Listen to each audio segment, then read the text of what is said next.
안녕하세요. 213번 시청자 낚시인 여러분, 한동안 잘 계셨습니까? 이번 시간에는 붕어 낚시 관련 찌 맞춤에 대해서 원리의 이해라는 걸 가지고 설명드릴 수 있도록 하겠습니다. 어떻게 찌를 맞췄을 때 찌가 잘 올라오느냐, 낚시인의 참 오랜 숙제고 과제입니다.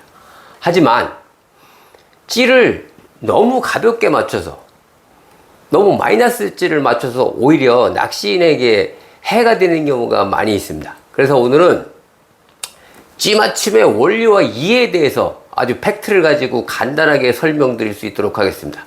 여기 보시면요, 여기 지금 칠판에 그려놨습니다. 이렇게 여기가 지금 바닥이고요, 지금 여기 자석을 이렇게 붙여놨는데 이 부분이 지금 뽕돌입니다. 이 부분은 바늘이고요, 1번, 2번, 3번, 4번 형태로 맞출 수가 있고, 이것과 다른 것은 여기에서 파생된 거라고 보시면 됩니다. 이것만 이해를 하시면 모든 찌 맞춤은 하실 수 있습니다. 그럼 여기에 1번, 2번, 3번, 4번 중에 어떤 게 찌가 가장 잘 올라올까요? 여러분들 한번 생각해 보실까요?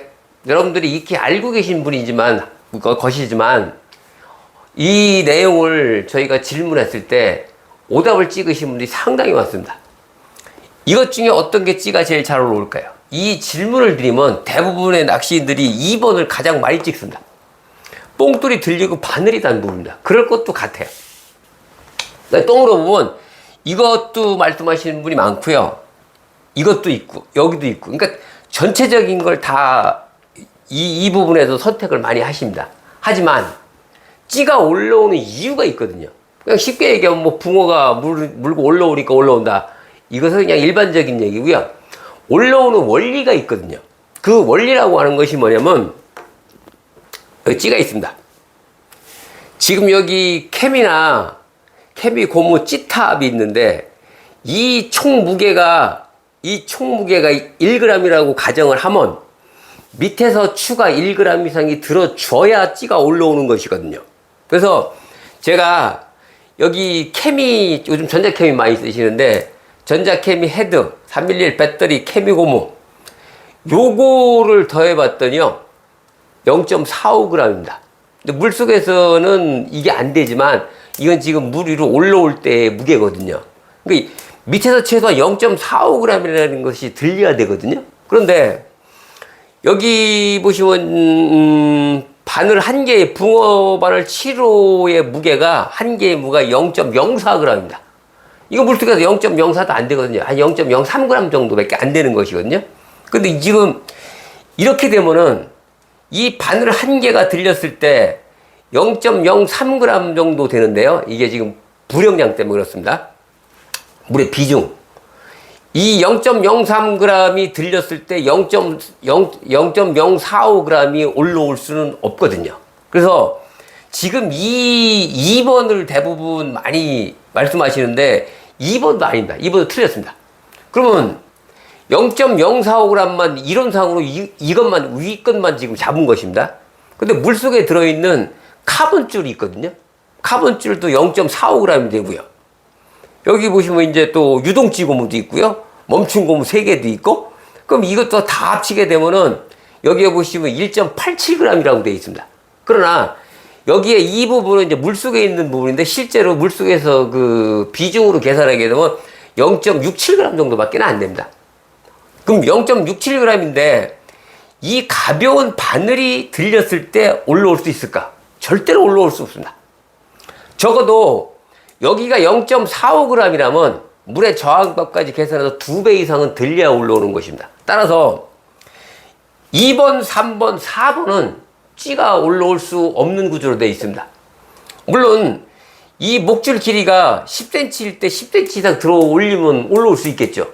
그러면 이미 붕어는 10cm 이상 올라온 것이기 때문에 이건 답이 아닙니다. 이쪽도 아니고요, 이쪽도 아닙니다. 따라서 가장 잘 올라올 수 있는 것은 1번입니다. 1번은 총 부령량을 맞춰놓고 있는 추의 무게거든요. 이래서 저기 잘 올라올 수 있는 것이거든요. 근데 여기에 보면은 찌를 맞추는 과정이 100이면 100이 여러 가지 방식으로 맞춥니다. 여기 한번 지금 수조통에 있는 거 한번 보시겠습니다. 여기 수조통에 보시면은 이렇게 올려놓고 맞춘 것이 있고요. 수평에 맞춘 것이 있고 내려놓고 맞춘 것이 있거든요. 그러니까 찌를 맞추라고 하면은 이렇게 몇 가지로 낚시꾼이 뭐 이렇게 맞춰야 돼, 저렇게 맞춰야 돼요. 이렇게 말씀들 많이 하시는데 이 세 가지 중에 이렇게 올려놓고 맞춘 것을 현장에 가서 쓰면 어떻게 될까요? 그럼 수평에 맞춘 것은 어떻게 될까요? 지금 여기 살짝 내려갔거든요. 이렇게 내려가서 추가 바닥에 단 것이 또 3번은 있습니다. 이 세 가지를 낚시 가서 썼을 때 어떻게 되겠냐라고 하는 것입니다. 그러면 이걸 가지고도 여러 사람들이 뭐 설이 많아요. 이래야 된다, 저래야 된다, 나는 이렇게 해야 돼, 너는 뭐 어떻게 하면 안 돼, 뭐 이렇게 많이들 말씀하시는데 지금 여기 세 가지 맞춘 것 자체는 낚시 가서 만약에 찌 올림을 볼 때 전혀 지장이 없습니다. 지금 이것처럼 올라와 있는 거나 여기 수평에 맞춘 거나 내려놓고 낚시를 하신 것이 이게 실제 무게 측정을 했을 때 여기 아까 보시다시피 이게 0.45g 정도 수준이거든요. 그럼 저게 물속에서는 실제로 그렇게 큰 무게를 좌지우지하지 않거든요. 낚시인들이 뭐 0.1g, 0.2g도 이걸 체크를 많이 하시는데 그러므로 해가지고 이렇게 뽕돌이 뜰 경우에 찌올림이 확연하게 줄어드는 것입니다. 그래서 찌는 좀 무던하게 맞추시는 것이 올림 낚시에 아주 이롭습니다. 여기 세 가지를 다 갖다 낚시를 하실 때, 낚시하실 때 전혀 지장 없다. 왜냐고요? 모든 것은 허용 오차 범위라고 하는 것이 있습니다. 이렇게 한 것도 내려놔도 바닥에 닿을 것이고요. 수평에 맞은 건 당연히 닿는 것이고요. 내려온 것은 약간 조금 무겁게 맞춰져 있는 것이기 때문에 무조건 다 바닥에 닿을 수 있는 것입니다. 딱 맞는다는 것이 사실 낚시에 적용이 잘 안 되거든요. 조금 무거워도, 조금 가벼워도 뽕돌만 땅에 닿는다면 큰 문제는 없습니다. 물속에 들어가서는 대부분의 부력 때문에 무게가 주는 것이거든요. 그렇기 때문에 0.1g, 0.2g 가지고 2, 3g 가지고 낚시하는데 큰 지장이 있다? 본인은 거기에 대해서 전혀 동의하지 않습니다. 대부분의 낚시인들이 0.1g 이하 아니면 뭐 0.0 몇 g까지 이렇게 체크를 하시는 분들이 있어요. 그렇게 되면은 낚시를 하실 때 다 좋은데 뽕돌이 땅에 닿지 않고 바늘이 땅에 닿았다고 가정을 이렇게 하겠습니다. 이렇게 되면은 찌를 많이 올릴 때는 붕어가 올라올 때는 사실 이것도 올라오거든요. 허나 떡밥이 여기 떨어져 있고요. 물의 대류 현상에서 밀릴 때, 도를 때 떡밥은 바늘이 떨어졌을 때 첫 자리는 여기거든요. 여기인데 이 뽕돌이 움직였을 때 바늘이 여기 와 있습니다. 바늘이 여기 와서 이거는 좀 이상한 붕어 아닌 이상 떡밥을 먹어야지 바늘만 먹을 수는 없잖아요. 그래서 찌를 너무 가볍게 맞춰서 물의 대류에 의해서 찌가 옆으로 움직인다. 이건 실제로 찌 올림 낚시에서는 아주 오류를 범하시는 것입니다. 그래서 붕어 낚시는 생각보다 좀 더 무겁게 맞춰야만 찌가 아주 잘 올라오게 돼 있어요. 지금 여기 원리입니다. 이것이 원리에 의합니다. 이렇게 되면 이 총무게보다 밑에의 무게가 무겁기 때문에 들린 것만큼 무조건 올라오게 돼 있습니다. 또 하나는 이 녀석은 찌가 올라올 수 있는 구조밖에 없습니다. 지금 이거 2번, 3번, 4번은 이 뽕돌이 움직이는 방향성이라고 하는데 이 방향성이 사방팔방이 되는 것입니다. 찌가 올라올 수도 내려갈 수도 옆으로 갈 수도 마음대로 갈 수 있어요. 하지만 지금 1번 바닥에 닿은 것은 뽕돌이 바닥으로 들어갈 수가 없어요. 따라서 움직일 수 있는 방향은 옆방향이나 윗방향인데 고기가 약간 들고 빨았을 때는 입질을 했을 때는 전부 다 윗방향입니다. 따라서 전체 무게보다 많은 전체의 뽕돌을 잡고 있기 때문에 뽕돌이 들었을 때 찌는 올라온 것만큼 상승을 할 수 있는 것입니다. 따라서 2번, 3번, 4번은 찌 올림에 있어 확연하게 적습니다. 특히 목줄의 길이를 또 요즘 보시면 이렇게 길게 쓰시는 분들이 있어요. 목줄이 너무 길면 모든 것은 과유불급이라고 하지 않습니까? 너무 길거나 너무 짧았을 때 문제가 돼요. 목줄이 긴 것은 이유가 있거든요. 큰 고기를 잡을 때는 목줄이 길어야 합니다. 왜냐고요? 머리가 이만큼 되는데요.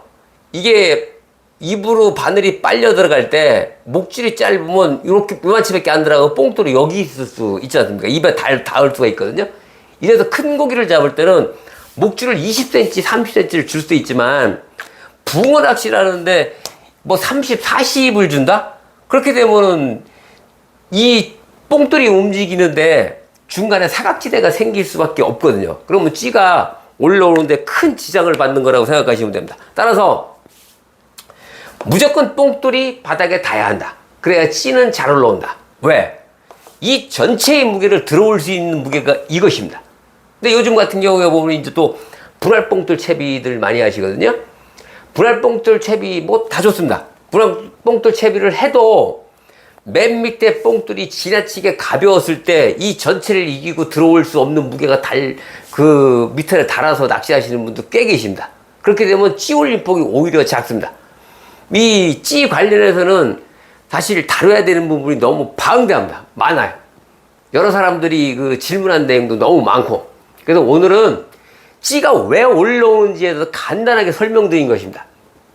여기 보시면 그 찌 맞춤도 뭐 전자찌는 다르다?